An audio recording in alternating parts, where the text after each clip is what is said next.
글로벌 양적 완화 정책 이후에 증시 랠리에 촉매가 될 만한 재료가 없습니다.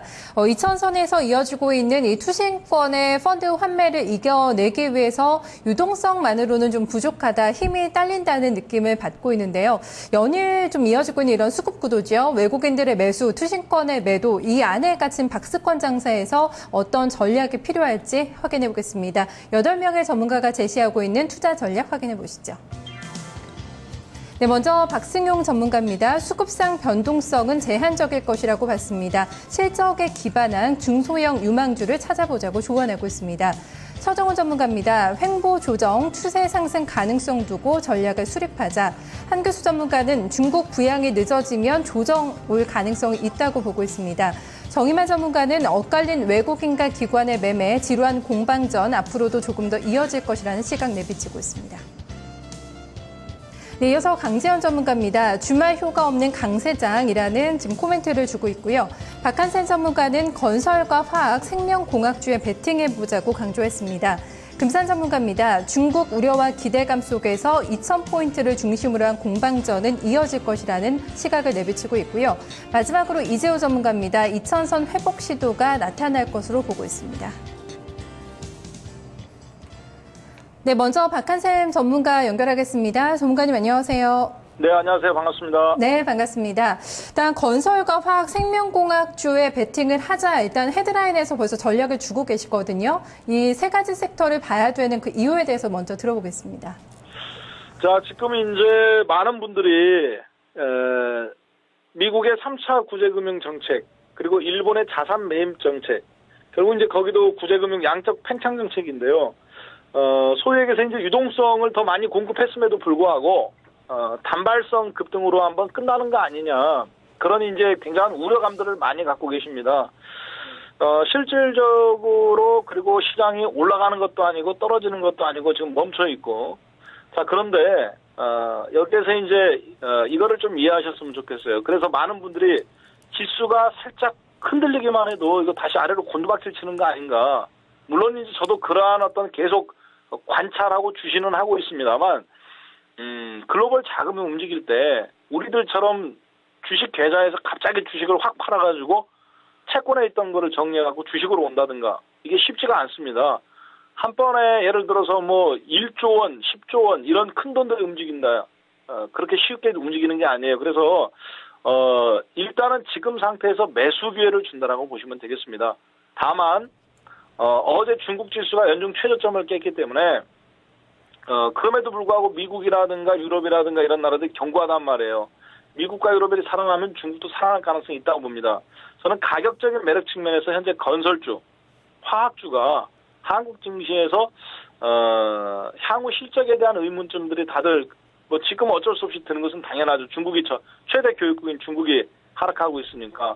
그러나 그런 종목들이 결국에는 종합주가지수 연중 최고점인 2057포인트 돌파가 나올 때 가장 높은 수익률을 안겨줄 걸로 보고, 종합주가지수 2057포인트 연중 최고가 갱신 돌파를 가능성을 놓고 지금은 2000포인트 바로 아래에서 건설주, 화학주 이러한 종목들의 포커스를 맞춰서 물량을 계속 실어 나가야 된다고 보고 있습니다. 그리고 코스닥 시장 같은 경우는 나스닥 생명공학지수, 아멕스 생명공학지수가 지금 7일째 연속 계속 신고가 갱신이 나오고 있거든요. 아멕스 생명공학 같은 경우. 그래서 계속 그쪽으로 대선 테마주가 무너진 빈자리를 코스닥 생명공학주들이 결국은 궁극적으로 자리를 메꿀 수밖에 없지 않나, 그렇게 판단됩니다. 네, 일단 유가증권 시장 쪽에서는 가격적인 메리트가 있기 때문에 건설과 화학주가 지금 매수의 기회를 주고 있다고 판단해 주셨는데요. 조금 더 들어가서 좀 종목별로도 체크를 좀 해주시면 좋겠습니다. 특히 뭐 말씀해 주신 대로 중국발 모멘텀이 있기 때문에 화학 업종에 대해서는 최근에 외국인들이 꾸준하게 좀 매수세가 이어지고 있거든요. 이것도 어떻게 좀 봐야 되는지도 좀 설명을 해 주시죠. 예, 화학업종 같은 경우는 이제 실질적으로 중국 시장이 살아나야 사는데, 중국 시장은 유럽 시장이 살아나야 삽니다. 어차피 최대 교역국이 또 유럽이니까요.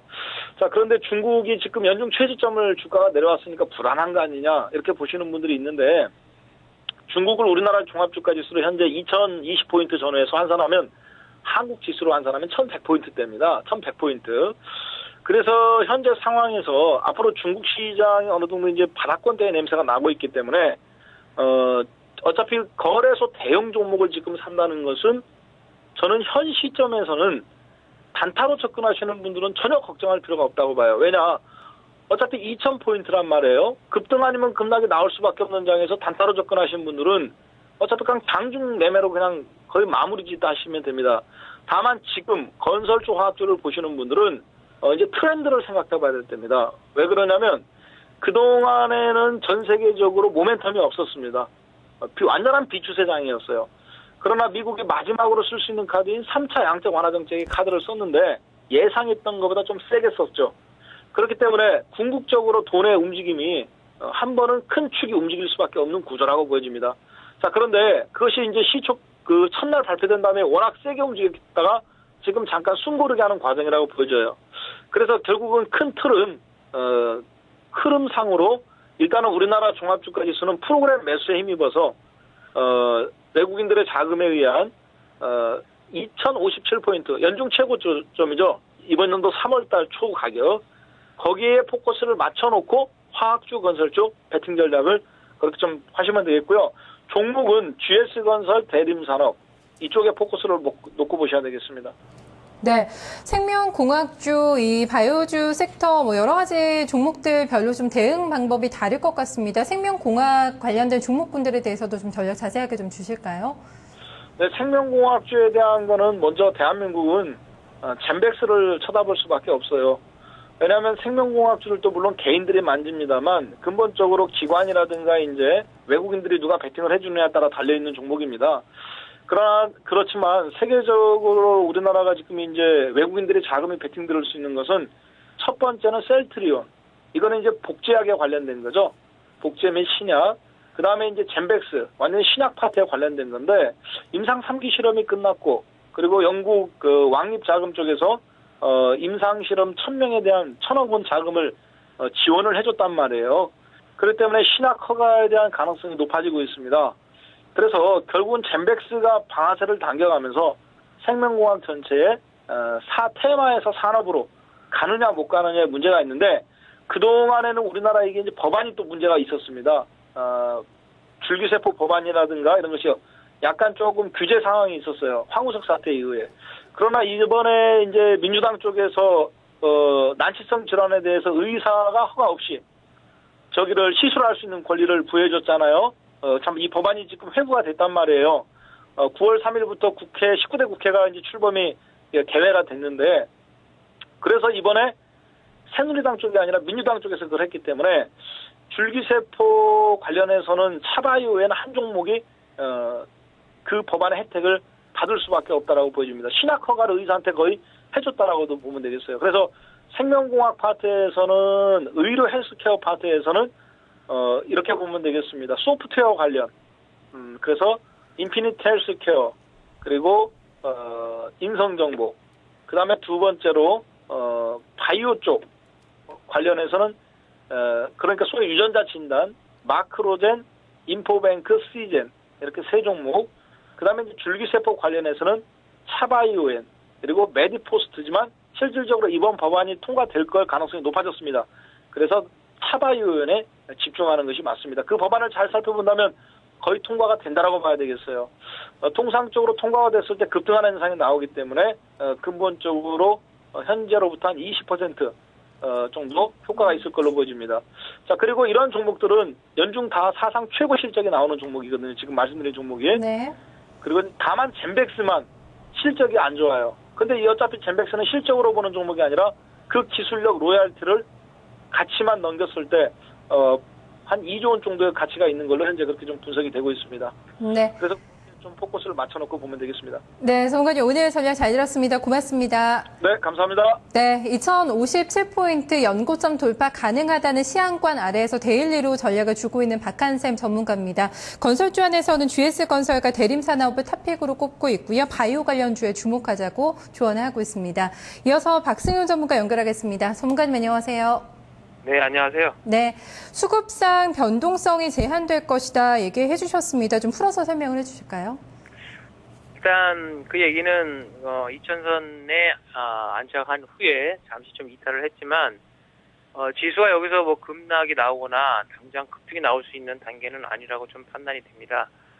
지수의 어떤 흐름을 좀 보게 되면 현재 그 전일에 1990포인트까지 좀 내려가긴 했지만 해외 증시의 부분들을 좀 살펴보면 해외 증시도 역시 마찬가지라는 것이죠.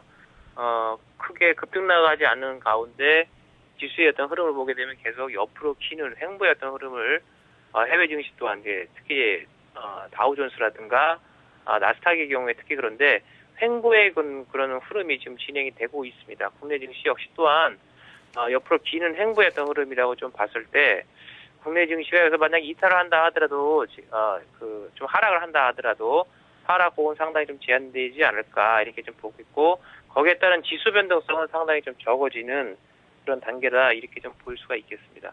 네. 일단은 뭐 지수상으로 크게 급락할 가능성은 없지만 그렇다고 뭐 강하게 치고 올라가기에도 일단 좀 모멘텀이 부족해 보이는데요. 여기에서의 전략 어떤 쪽으로 접근을 해야 좀 수익을 낼 수가 있을까요? 네, 지수 변동성을 제가 좀 제한적이다라고 말씀을 드리는 근거는 수급적인 흐름을 좀 봐야 됩니다. 물론 기관에서는 펀드 환매에 따른 어쩔 수 없는 매도가 좀 나오고 있지만 외국인의 매수가 꾸준하게 이어지고 있다라는 점이 좀 긍정적으로 봐야 될 것 같고요. 또 하나는 지금 현재 구간에서 이제 업종별로 보게 되면 이제 내릴 때는 또 기관의 매도가 올리다 보니까 빠질 땐 또 강하게 빠지고 그렇지만 다시 한번 제자리에 이렇게 올라오는 조그만 박스권의 어떤 흐름 장세가 좀 나타나는 그런 시장입니다. 이럴 때는 무엇보다 모멘텀이 좀 주어지고 있는 종목군들, 뭐 최근에 좋았던 화장품 게임, 이런 관련주들이 그나마 시장에서 조금 더 나은 흐름을 좀 보이지 않겠는가 이렇게 봐야 될 것 같고요. 또 하나는 그 음식료 같은 경우, 내수 관련주인 음식료 같은 경우에도 역시 흐름상을 보게 되면 상당히 좀 견조한 흐름을 좀 보이고 있다라는 점을 봤을 때 여전히 뭐 기존에 주도했던 종목군들, 그 다음에 중국의 중추절과 관련해서 모멘텀이 좀 살아있는 종목군들, 이런 종목군으로의 접근은 조금 더 유효해 보이지 않을까 이렇게 말씀을 드립니다. 네, 알겠습니다. 오늘 말씀 잘 들었습니다. 네, 감사합니다. 네, 박성훈 전문가는 외국인들의 매수세가 꾸준하게 지수 하단을 받쳐주고 있다는 점에 주목을 하고 있습니다. 일단 단기적으로 수익을 내기 위해서는 코스닥 시장의 실적이 탄탄한 종목들 노려보자고 조언하고 있고요. 유가증권장에서는 오늘 좀 선방을 하고 있는 쪽이죠. 음식료품, 내수주에도 주목을 하고 있습니다. 지금까지 투자전략 나오였습니다.